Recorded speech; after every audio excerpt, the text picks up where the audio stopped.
Assalamu alaikum everyone. This is clinical nutritionist Maria Nadeem Khan here. I am also a registered dietitian and alhamdulillah I have more than 10 years of experience in the field of food and nutrition, especially pediatric nutrition. जब pediatrics की बात करें तो बच्चों की diet और की nutrition के हवाले से दिमाग में आता है। तो आजकल मैंने जो ऑब्ज़र्व किया है उसमें यही है कि माएँ जब मेरे पास आती हैं तो एक कंप्लेन ये कर रही होती हैं कि बच्चे जो हैं वो नाश्ता नहीं करते।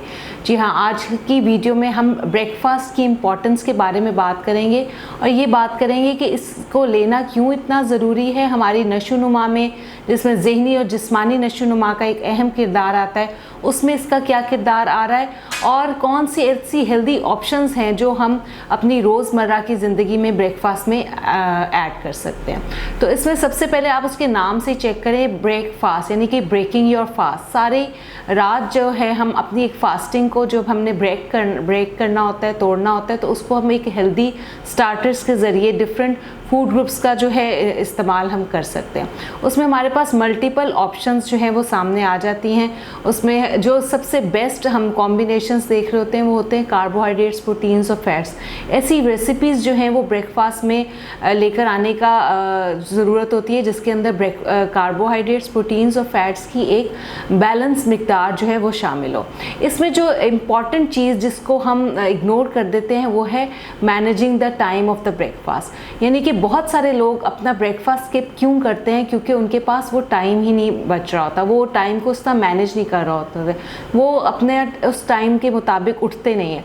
तो बेसिकली अगर आप एक हेल्दी ब्रेकफास्ट को एंजॉय करना चाहते हैं तो मेक श्योर कि आप वक्त से पहले उठें ताकि आपको थोड़ा सा वो ब्रेकफास्ट प्रिपेयर करने का भी टाइम मिले और भागम दौड़ी और जल्दी में वो ब्रेकफास्ट जो है वो ना हो, ताकि उसमें वो स्किप भी ना हो और ये ऐसा भी ना हो कि आप अपना ब्रेकफास्ट अधूरा छोड़ के अपने काम पे निकल आएँ।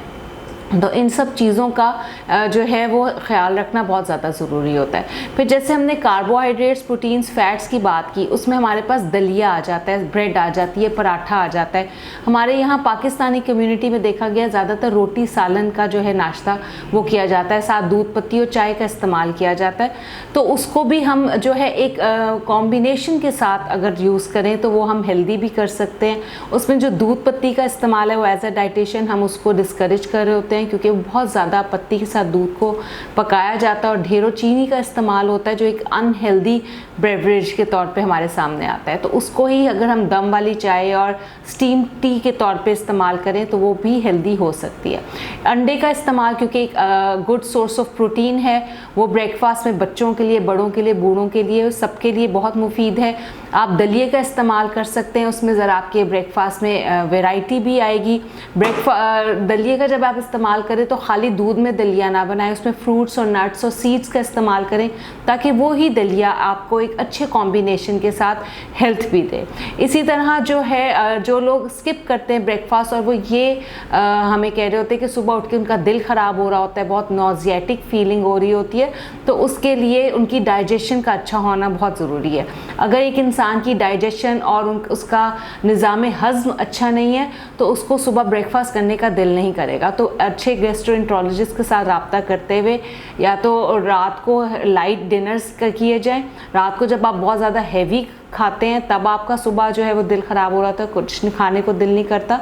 तो बेसिकली ब्रेकफास्ट के बारे में जो एक बात हम सब ने सुन रखी है कि बादशाहों की तरह नाश्ता करना चाहिए, तो वो बिल्कुल सही है। सुबह का जो मील है, breakfast is most important meal of the day. इसका एहतमाम करना, इसके बारे में सोचना, इसको प्लान करना, इट्स वेरी नेसेसरी। तो फिर आप एक हेल्दी लाइफस्टाइल की तरफ अपना एक पहला कदम उठा सकते हैं। Thank you so much.